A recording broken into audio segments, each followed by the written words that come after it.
Hello branded. I hope आप अपनी life में अच्छा परफॉर्मेंस और प्रोग्रेस करेंगे। जैसे कि आपको पता है कि हम आपके लिए पॉलिटेक्निक एंट्रेंस एग्जामिनेशंस, चाहे वो UP polytechnic, Delhi polytechnic, Bihar polytechnic, Jharkhand polytechnic, Chhattisgarh polytechnic, all polytechnic examinations के लिए जो महत्वपूर्ण चैप्टर्स हैं, हम यहाँ पे मैथ का आपका तैयारी करवा रहे हैं। और मैथ के काफी सारे चैप्टर्स, अबाउट 10+ चैप्टर्स कंप्लीट हो चुके हैं, जो कि हाई स्कूल बेस्ड जो डिफरेंट डिफरेंट जो महत्वपूर्ण आपके formulas for high school and for polytechnic entrance examination, महत्वपूर्ण बुक जो आपकी अध्ययन की किताब आती है उसके थ्रू हम करवा रहे हैं। तो ये वीडियो उसी सीरीज का एक और वीडियो जहाँ पर हम ट्रिग्नोमेट्री क्या जो है चैप्टर करवा रहे थे। और ट्रिग्नोमेट्री में हमने लगभग ट्रिग्नोमेट्री जो है खत्म हो गई है। आज ट्रिग्नोमेट्री का अंतिम चैप्टर जो कि है हाइट एंड डिस्टेंस, यानी कि ऊंचाई और दूरी को हम कंप्लीट कराएंगे। तो चलिए देखते हैं क्या इसका बेसिक कॉन्सेप्ट है और सवाल किस तरह से आते हैं, कैसे कैसे हम सवाल को करेंगे, किस तरह से हमको सूर्य से दूरी जाने पर परछाई बन रही है, कितनी एंगल पे बन रही है, क्या क्या चीजें रहती है, वो सारी चीजें यहाँ पर जानने में समझने वाले हैं। तो चलिए वीडियो की शुरुआत करते हैं। शुरुआत करने से पहले आपसे एक हम्बल रिक्वेस्ट करूंगा, अभी तक अगर आपने चैनल को सब्सक्राइब नहीं किया तो प्लीज नीचे जाकर के चैनल को सब्सक्राइब कर ले, साथ ही बेल आइकन जरूर प्रेस करें। तो बात करें अगर ऊंचाई और दूरी की, जो कि आपका है हाइट एंड डिस्टेंस, ठीक है ना, यानी कि ऊंचाई और दूरी। जैसे कि चैप्टर के नाम से पता चल रहा है ऊंचाई और दूरी, यानी कि इस चैप्टर में हम बात करेंगे किसी एक ऑब्जेक्ट की, चाहे वो पहाड़ हो सकता है, चाहे बिजली का खंभा हो सकता है, यानी कि इसकी हाइट हो, और दूरी मतलब उससे कुछ दूरी पर उसकी परछाई बनेगी या कोई व्यक्ति खड़ा होगा जो उसको देखता होगा। अब बात करें कि ऊंचाई और दूरी के साथ में यहाँ पर ट्रिग्नोमेट्री का रिलेशन कैसे आता है, तो देखिए जरा समझने वाली बात है। मैं वो थोड़ा बेसिक से बताऊंगा, फिर हम सीधे इसके जो महत्वपूर्ण दो एंगल बनते हैं, उन्नयन कोण और एक होता है अवनमन कोण, उन दोनों एंगल की बात करेंगे। तो जरा देखिए, मान लीजिए कोई एक बिजली का खंभा है, ये है ऊंचाई की बात, ठीक है, ये आपकी है हाइट, और मान लीजिए यहाँ से इसके जो बेस है, ठीक है, ये कोई बिजली का खंभा है, यहाँ का बेस है और पी है, ठीक है। और अगर से बेस से मान लीजिए कि यहाँ पर कोई बिंदु एक ए है और इस बिंदु की दूरी, यानी कि जो बिंदु ए है यहाँ पर कोई आदमी खड़ा हुआ है, ठीक है, यानी क्या हुआ, ऊंचाई एंड दूरी, ठीक है। अब अगर वो व्यक्ति जो खड़ा है, अगर वो इस खंभे के शीर्ष को, यानी खंभे के टॉप को अगर वो देखता है, तो किस तरह से वो देखेगा। मान लो कि आदमी खड़ा है, ये इसकी आंख है, ठीक है, ये आंख है उसकी, कुछ इस तरह से आंख बनी हुई है, और वो अगर उसको देखेगा तो कुछ इस तरह से वो उसकी आंख ऐसे देखेगा वो।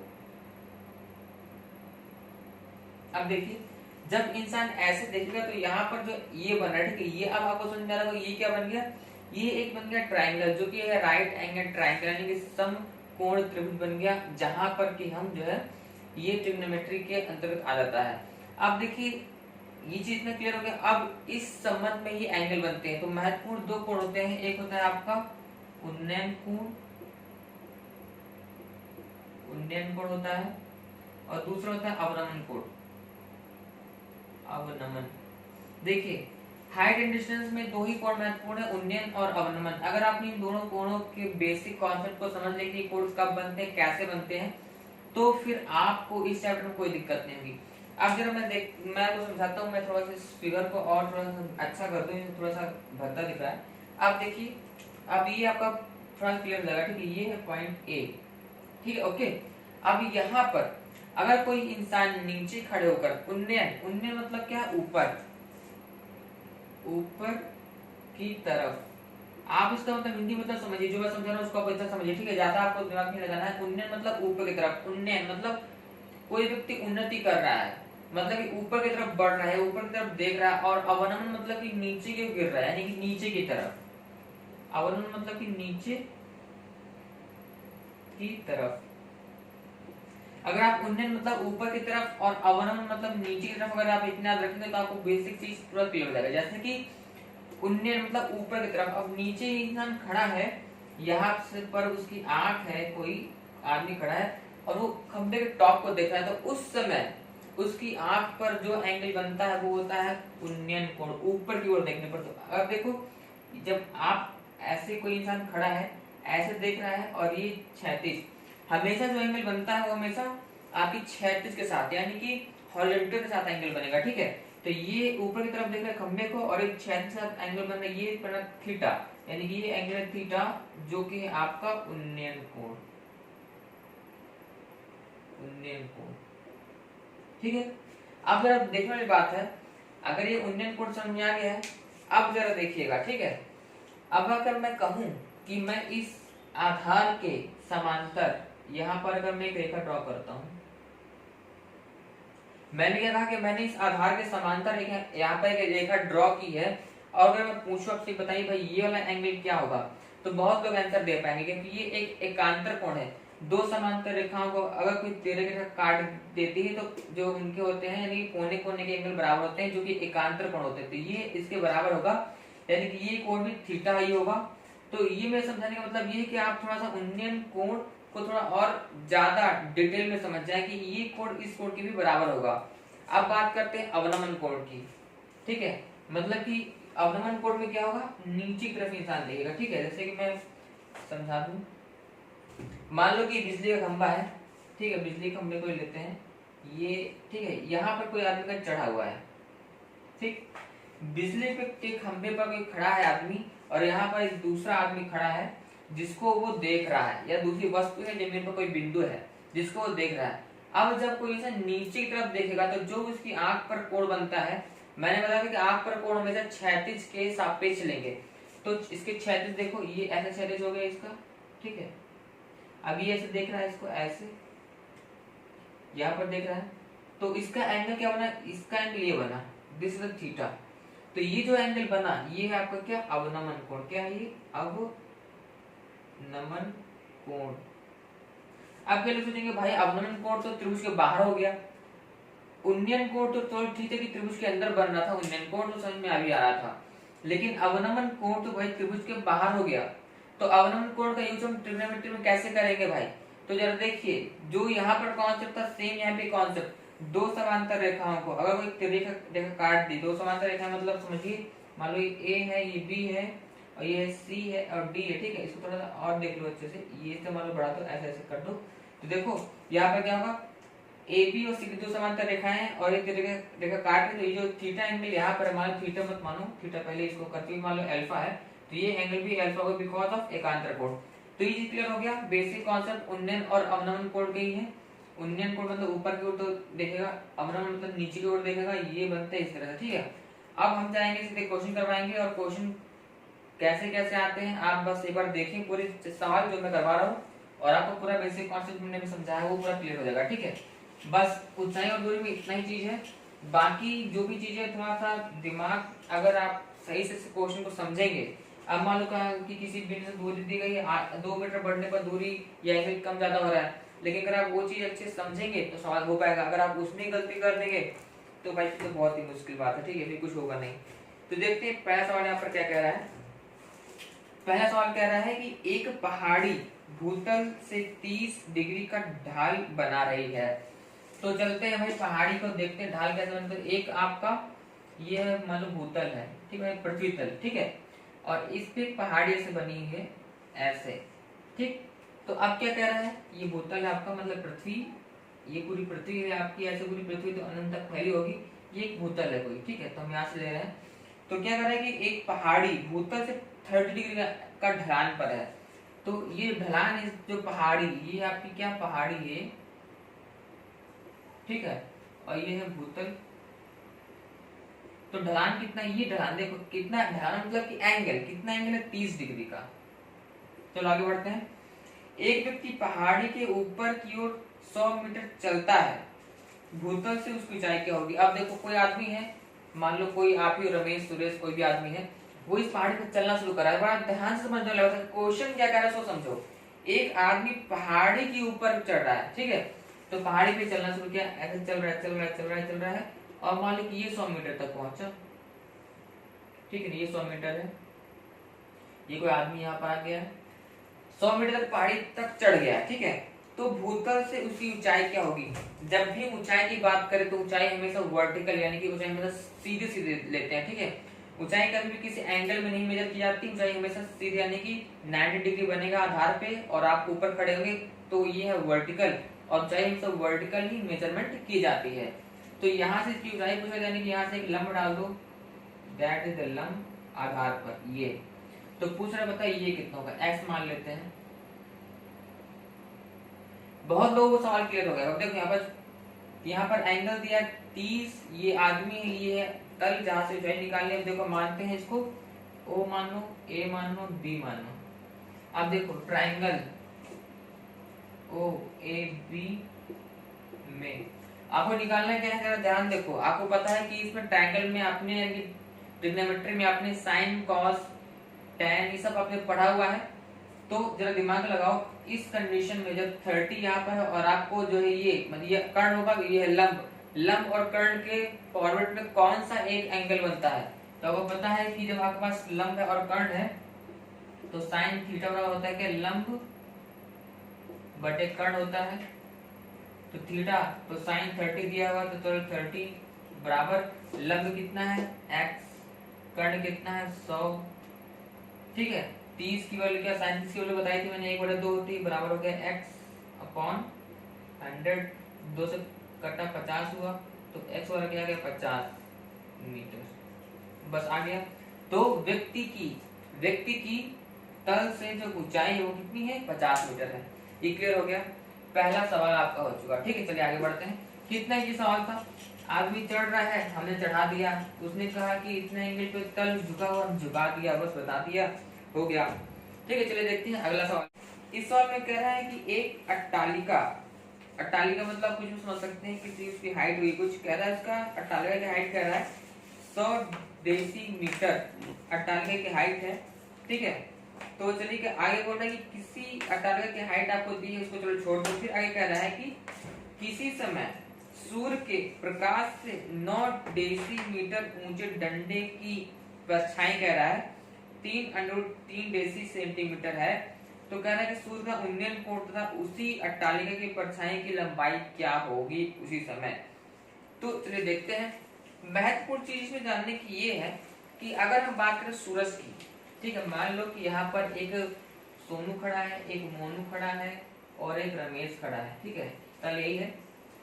ठीक, सूरज अगर यहाँ पर खड़ा है, ठीक, अगर सूरज यहाँ पर है, अगर सोनू रमेश सुरेश सभी की लंबाई अलग अलग है, अगर सूरज की किरण इसमें भी पड़ रही, इसमें भी पड़ रही, इसमें भी पड़ रही, ठीक है, तो जरा देखोगे एक चीज मैं बता दूं, एक चीज बहुत ही सिंपल है कि जो सूरज की जो किरण पड़ रही है, ठीक है, यहाँ यहाँ यहाँ पड़ रही है, ठीक है, कि सभी के लिए सूरज तो यहाँ पर है ना, सूरज यहाँ पर है, यहाँ पर सूरज है, तो सभी के लिए जो उन्नयन कोण होगा, ठीक है ना, जो सभी इसको देख रहे हैं, क्योंकि ये जो दूरी है यहाँ पर, ठीक है, ये दूरी तो अलग अलग रहेगी, लेकिन अगर हाइट की बात करें मतलब हाइट के अकॉर्डिंग, तो सभी की देखने की जो वो है, यानी सूरज सभी को एक ही ऊंचाई पर दिखेगा।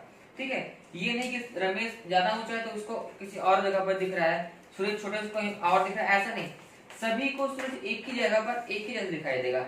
ये आपको पता है, समझ में आ रहा है। जब मान लो कि आप 10 लोग खड़े हैं तो सूरज आपको सबको वहीं पर दिखाई देगा। ठीक है, अगर वहां पर तो वहीं दिखाई देगा, उसी जो है आपको एंगल पर समझ में आएगा, ठीक है, उसी एंगल पर है, कभी उसके एंगल के ऊपर नहीं होगा। जैसे कि समझाने की जो मैं चाह रहा था कि सबका जो एंगल आंख पे बन रहा है उसको देखने का, वो सबका एक है, चाहे आप यहाँ से देखो, चाहे आप यहाँ से देखो, चाहे आप यहाँ से देखो। ठीक है, इतनी चीज क्लियर हो गई। अब ये मैंने क्यों बताया उसको आप समझना कैसे आएगा। अब देखो यहाँ पर आपको दिया एक तालिका दिया है और आपको एक चीज दिया हुआ है, इसमें दिया है एक तालिका दिया है और साथ में ही आप एक डंडे की बात की गई है। अट्टालिका के बारे में सिर्फ उसकी ऊंचाई दी गई, बट डंडे के बारे में हमको बहुत कुछ बता दिया गया। चलो पहले डंडे के बारे में बताया गया, पहले डंडे के बारे में हम लोग छानबीन करना शुरू करते हैं। तो कह रहा है कि डंडे की ऊंचाई 9 डेसीमीटर ऊंचे डंडे की परछाई भी दी है। परछाई हमेशा सूरज के विपरीत दिशा में बनती है, पता ही होगा। अगर सूरज यहाँ है, अगर सूरज यहाँ है तो परछाई यहाँ बनेगी, ठीक है, विपरीत। तो मान लो यहाँ पर सूरज है, ठीक है, दिस इज द सन, ठीक है, ये कोई डंडा है, ये है वो डंडा, ठीक है, इसकी ऊंचाई आपको दी है 9 डेसीमीटर है, मैं 9 लिख रहा हूँ। ठीक है, अब कहना है कि उसकी परछाई 3√3 है। ठीक है, अगर देखो परछाई में साथ जमीन पे बनती है, परछाई कभी आसमान पे तैरती नहीं, परछाई में जमीन बनती है। ठीक है, यानी अल्टीमेट समझो ये जमीन है आपकी, ठीक है, ये पूरी जमीन थी आपकी, लेकिन यहाँ पर परछाई सिर्फ कितनी 3√3, तो आपको सिर्फ वही लेना है। तो आपने ये किया, सूरज यहाँ से पड़ रहा है, देखना, तो ये यानी क्या, वो सूरज की किरण यहाँ से पड़ी तो इस डंडे की परछाई आपकी बनी यहाँ पर, डंडे की परछाई यहाँ बनी। ठीक है, ये डंडा है, ये इसकी परछाई है, जो परछाई बनी उस परछाई की लंबाई कितनी है 3√3। कितनी है ये, ठीक। डंडा है, परछाई है। अब मैंने कहा कि इसका यूज मैंने क्यों किया, क्योंकि मैं कह रहा था भाई सबकी आंख पर तो समान कोण बनेगा, मैंने आदमी की बात बताई थी आपको।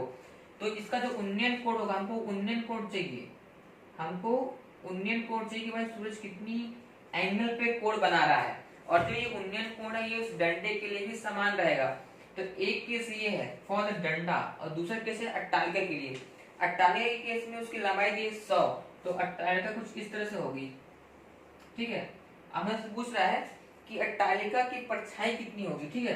तो मान लेते हैं परछाई आपकी बन रही है, यहाँ पर कुछ बन रही है, एक्स बन रही है, और यहाँ से आप एक मिला दो, इसको ऐसे करके मिला दो आप, ठीक है। ये परछाई एक्स बन रही है, तो ये जो एंगल होगा ये भी एंगल आपका थीटा ही होगा। क्यों, मैंने बताया था कोई इतना भी लंबा और चौड़ा इंसान बने हो, लेकिन सभी की जो आंख पर एंगल रहेगा उस सूरज को देखने पर वो समान ही रहेगा। तो ये थीटा है, तो ये भी थीटा ही रहेगी। अब हमको यहाँ पर 9 दिया है, √3 दिया है, 3√3 दिया है, बट यहाँ पर वो पता है कि हमको एंगल निकालना पड़ेगा, ठीक है। ये 100 है। अब देखो फर्स्ट केस भी आपका अट्टालिका, यानी कुछ समझ लो यार, अट्टालिका कोई डंडा टावर को यूज समझ सकते हो, ठीक है। ये है अट्टालिका, अट्टालिका का एक्चुअल मतलब मुझे नहीं पता है, ठीक है। ये है आपका डंडा, ये है अट्टालिका।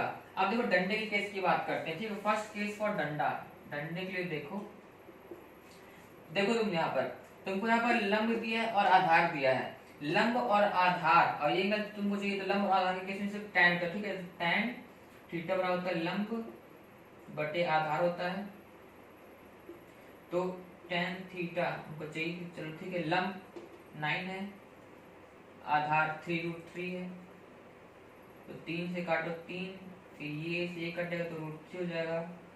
तो tan कितने का √3 होती है वैल्यू 60 की, तो थीटा बराबर है 60, ठीक है।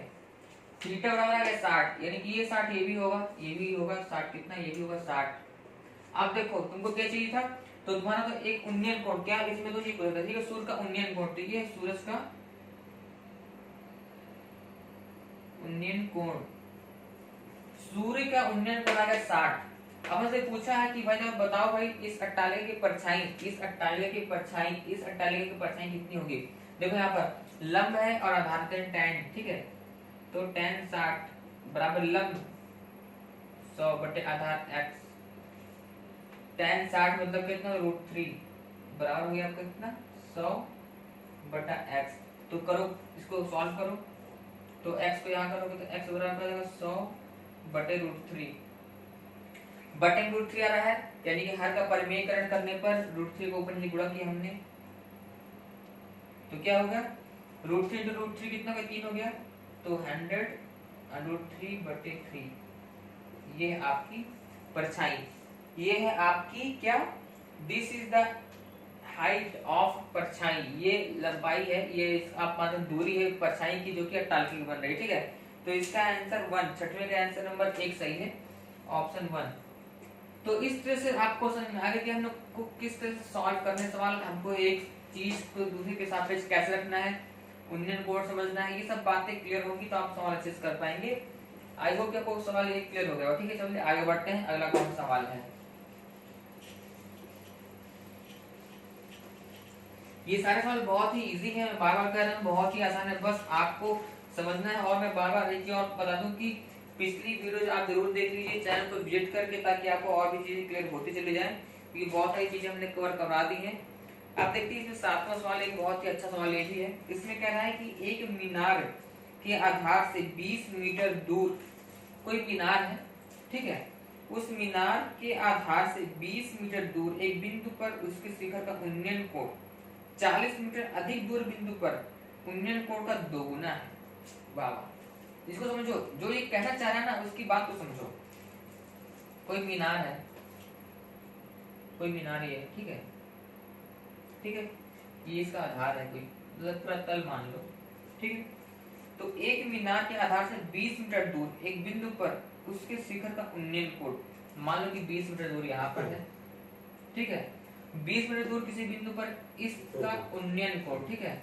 मान लो ये O, ये A, तो A पर ए से इसको देखोगे तो इसका ऐसे कोण बनेगा, ये बना, मान लो एक थीटा है, ठीक है। तो जो उन्नयन कोण है वो क्या, उन्नयन कोण 40 मीटर अधिक दूर बिंदु पर उन्नयन कोण का दोगुना है। तो इसको हम 2 थीटा मान लेते हैं, क्योंकि ये दोगुना रहेगा तो 2 थीटा मान लेते हैं। अगर ये 2 थीटा है तो इससे ये यहाँ पर 20 है, ठीक है। तो इससे 40 मीटर दूर, यानी कि यहाँ से 40 मीटर दूर एक कोई बिंदु है, मान लो 40 मीटर दूर पर एक बिंदु कोई बी है, एक बिंदु कोई बी 40 मीटर दूर पर, और वहां पर जो एंगल बनेगा ये थीटा रहेगा, ठीक है। क्योंकि हमको बताया था कि 20 मीटर पर जो एंगल है वो दोगुना है इन कंपेयर टू दिस। तो ये जब 2 थीटा माना है हमने तो ये थीटा रहेगा। अब जरा देखो यहाँ पर सब क्लियर हो जाएगा। तो क्या कह रहा है कि मीनार की ऊंचाई, यानी कि height of this Minar, this is the H बताना है। अब जरा देखो ये इसका दूरी है 20, तो इसकी दूरी कितनी, 20 + 40 तो हो गई 60। यानी कि पॉइंट बी के लिए आधार है 60 और पॉइंट ए के लिए आधार है 20। क्लियर हो गया? पॉइंट बी के लिए आधार है 60, पॉइंट ए के लिए आधार है 20। अब हमको क्या चाहिए, अब हमको दिमाग लगाना पड़ेगा इसमें। तो जरा देखो एक चीज बताओ कि लंब और आधार किसमें तो tan होता ना।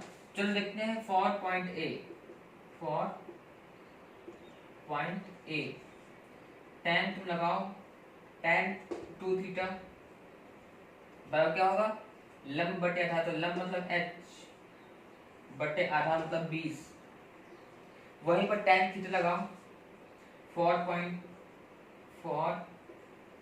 पॉइंट बी के लिए देखो tan थीटा लंब h बटे आधार मतलब कि 60, ठीक है, लंब बटे आधार।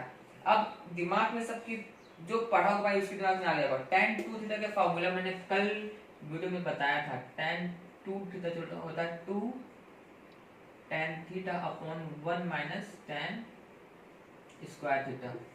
बस जिसको ये फार्मूला आता होगा उसकी तो बल्ले बल्ले, जिसको नहीं आता होगा उसका तो हो गया काम खत्म। तो tan 2 थीटा मतलब है ये, अब देखो मैं फार्मूला सीधे यहाँ पे लगाऊंगा, ठीक है। तो tan 2 थीटा मतलब होता है h बटा 20 बराबर 2 tan थीटा। तो 2 इंटू tan थीटा का वैल्यू यहाँ पर दिया है h बटा 60 बटे 1 माइनस tan स्क्वायर थीटा। तो tan स्क्वायर थीटा मतलब h बटा 60 का होल स्क्वायर। बस बन गया, ये आपका आ गया। अब देखो इसको आपको ये सॉल्व कर देना है। इसको सॉल्व करते हैं तो देखते हैं क्या बनेगा। तो देखो यहाँ से हम सॉल्व करना शुरू किए, आधा h एक मान रखते हैं, h से h काट दो, ठीक है ना। 20 से कम 20, 20 23 60, यानी क्या हुआ यहाँ पर 1 इक्वल टू हो गया 2/3 बटे में आपका 1 माइनस h/60 का होल स्क्वायर। इतना हो गया। अब जरूर इसको हम और सॉल्व करेंगे, फिर मिटाते हैं ऊपर, ठीक है। देखो कितना ये था, यहाँ पर बोला था कि यह 40 और दूरी, इस बिंदु से 40 और दूर, इस बिंदु से 40 अधिक, इस बिंदु से 40 अधिक पर जो एंगल है, ये जो एंगल रहेगा जो 20 पर है वो दोगुना है, वो दोगुना इन कंपेयर टू दिस। तो इसको 2 थीटा माना, दोगुना दोगुना माना तो थीटा अपने मान लिया, ठीक है। चलो तो सॉल्व कर देते हैं, बस आपका आंसर आ जाएगा। बहुत इजी सवाल है भाई, बस आपको दिमाग को लगाना, ठीक है। 1 है तो चलो करते हैं गुणा, तो इसको यहाँ कर देते हैं। तो क्या होगा यहाँ पर 2/3 बराबर है 1 माइनस h/60 का होल स्क्वायर। अब देखो इसको यहाँ लेके आओ तो हो गया h/60 का होल स्क्वायर बराबर 1 माइनस 2/3। इसको थोड़ा सॉल्व करते हैं तो क्या हो जाएगा, ये 3 में से 2 घटा 1/3 आ गया, ठीक है, ये आ गया, ठीक है। अब जब इसको हटाओगे, ऐसे हटाओगे तो क्या होगा, इसका रूट आ जाएगा, ठीक, आ जाएगा कि नहीं आ जाएगा, आ जाएगा ना भाई। तो क्या हुआ h/60 बराबर हो गया 1/√3। अब h को पकड़ो तो इसको ऐसे करोगे, ऐसे जाएगा, ठीक है। तो h बराबर हो जाएगा आपका 60/√3। इसका परमीकरण कर दो √3 इंटू √3, तो ये 3 हो जाएगा। तो क्या हुआ 60 गुणे √3 बटे √3 इंटू √3 मतलब 3 हो गया। 3 से काटो तो 3 दूनी 6 बराबर आ गया कितना 20√3। This is answer. आंसर क्या है आपका? आंसर आ गया 20√3, जो कि हाइट है, जो कि h है आपकी ये।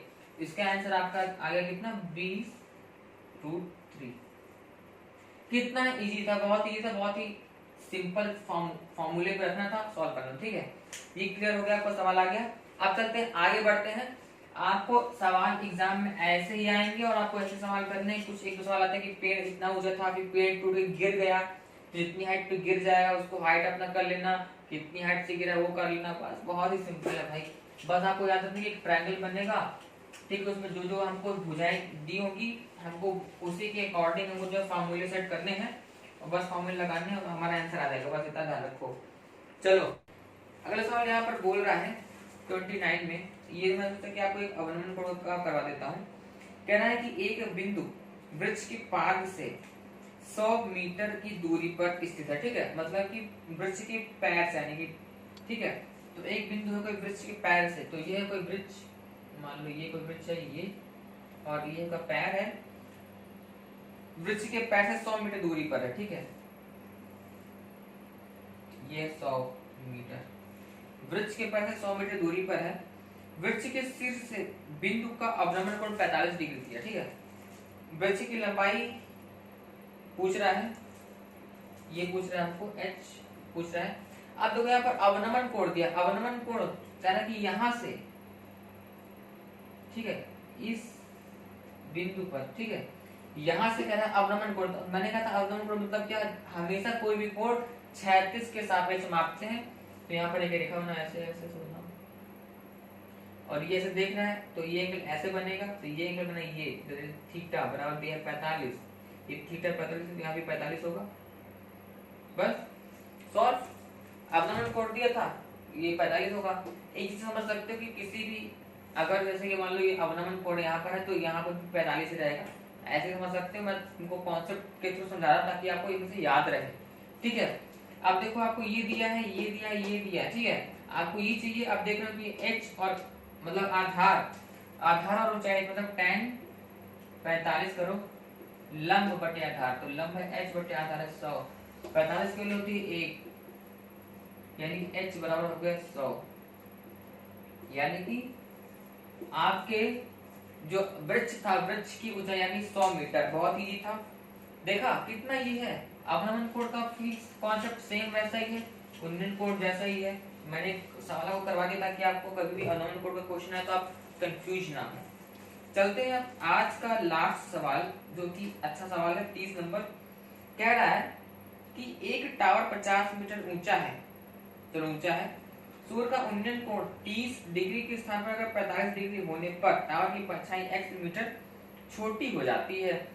चलिए देखते हैं, पहले टावर को मापते हैं, बनाते हैं। ठीक है, कोई टावर है, ये कोई टावर है, ठीक है, ये टावर आपका 50 मीटर ऊंचा है। सूर्य का उन्नयन कोण 30 के स्थान में 45 होने पर, देखो पहले ये टावर है, यहाँ पर कोई मान बिंदु है, ये यहाँ पर, ठीक है, ये बिंदु है। क्या कह रहा है कि सूर्य का उन्नयन कोण 30 डिग्री के स्थान पर, तो सूर्य तो यहीं पर है भाई ना, सूर्य तो यहीं है, सूर्य यहाँ पर है, आप सूर्य को देख रहे हो। तो जब सूर्य से यहाँ पर है तो उसका जो ये एंगल है ऐसा 30 था, ठीक है, 30 डिग्री का उन्नयन कोण था। लेकिन अगर मान लो कि 30 है और इस समय इसकी मान लो हमने मानी है इसका दूरी p, ये है p, ठीक है, यानी कि टावर के आधार से उस बिंदु की दूरी p है। लेकिन क्या कह रहा है, सूर्य का उन्नयन कोण 30 डिग्री के स्थान पर 45 होने पर टावर की परछाई x मीटर छोटी हो जाती है। तो ये परछाई होगी, टावर की परछाई p होगी, परछाई है p, ठीक है, ये परछाई और ये टावर। अब कह रहा है अगर उन्नयन कोण अगर 45 हो जाए तो देखो यहाँ उन्नयन कोण अगर ऐसे तुम जाओगे ऐसे ऐसे, तो यहाँ पर 30 25 15 ऐसे कम हो जाएगा, बट 45 हो रहा है, उन्नयन कोण 45 हो रहा है। जब भी एंगल बढ़ेगा तो हमेशा एंगल टावर के पास आएगा, क्योंकि देखो टावर के पास यहाँ पर एंगल 90, यहाँ 30, 45 हो रहा है मतलब कि टावर के पास आ रहा है, टावर के पास आ रहा है, टावर के पास, फिर छोड़ रही बोला है। तो टावर के पास आएगी, यहाँ मान लो यहाँ पर 45 बना, ठीक है, यहाँ पर तो ये एक बना, एक ये, दिस इज द 45।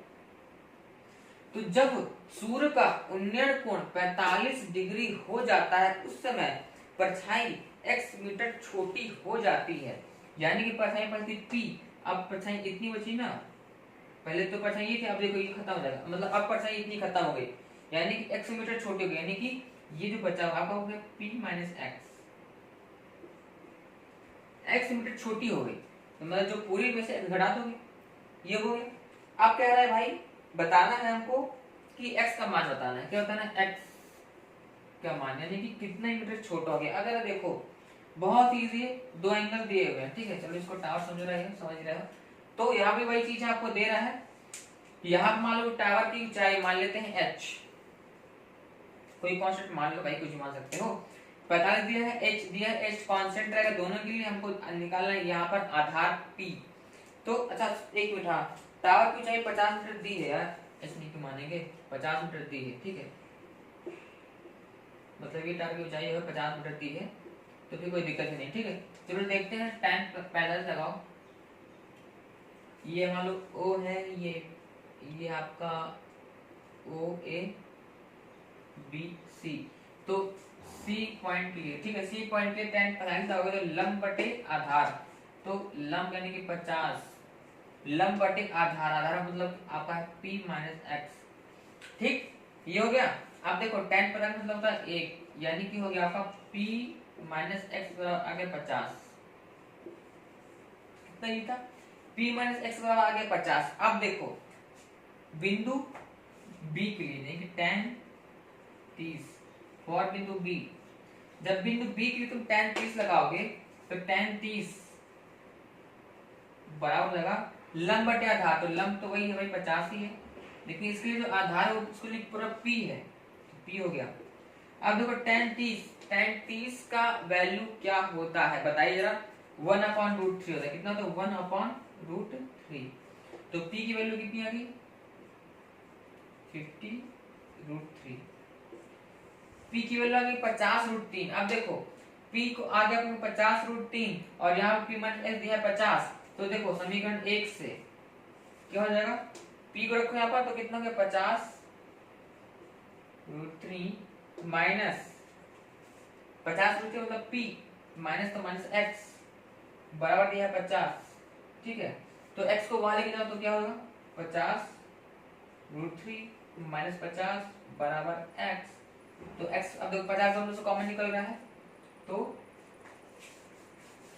यहाँ मैं कर दे रहा हूँ, ठीक है ना, यहाँ देख लो, तो क्या हमने 50 कॉमन निकाला, यहाँ से हम जो है 50 कॉमन निकालेंगे, तो 50 कॉमन निकाला हमने, क्या बचा √3 minus 1x, this is the answer. आपका आंसर क्या है 50 अंडर के अंदर, मतलब कि कोष्टक के अंदर √3 माइनस 1, तो इस तरह से सवाल होगा, ठीक है। तो ये कुछ सवाल हो गए महत्वपूर्ण सवाल, जो कि आपके हर तरह के सवाल इसी तरह से होंगे, कुछ यहाँ आएगा, कुछ वहां जाएगा, कुछ नाव जाएगी, कुछ पहाड़ जाएगा, कुछ ऐसे से मतलब घुमा फिरा के लगभग चीजें वही रहेंगी, ठीक है। तो ऐसे सवाल आएंगे और आपको बस इनकी प्रैक्टिस करनी है, कोई डाउट हो तो आप कमेंट करके पूछिए और वीडियो को ज्यादा शेयर करिए। It is video very important for UP Polytechnic entrance examinations, Bihar Polytechnic entrance examination, Delhi Polytechnic entrance examination, and for high school for CBSE, UP board and all the other competitive examination. Okay, तो इसको देखिए समझिए और कोई दिक्कत तो comment करिए। हमारे वीडियो देखने के लिए आपको दिल से बहुत धन्यवाद, थैंक यू वेरी मच।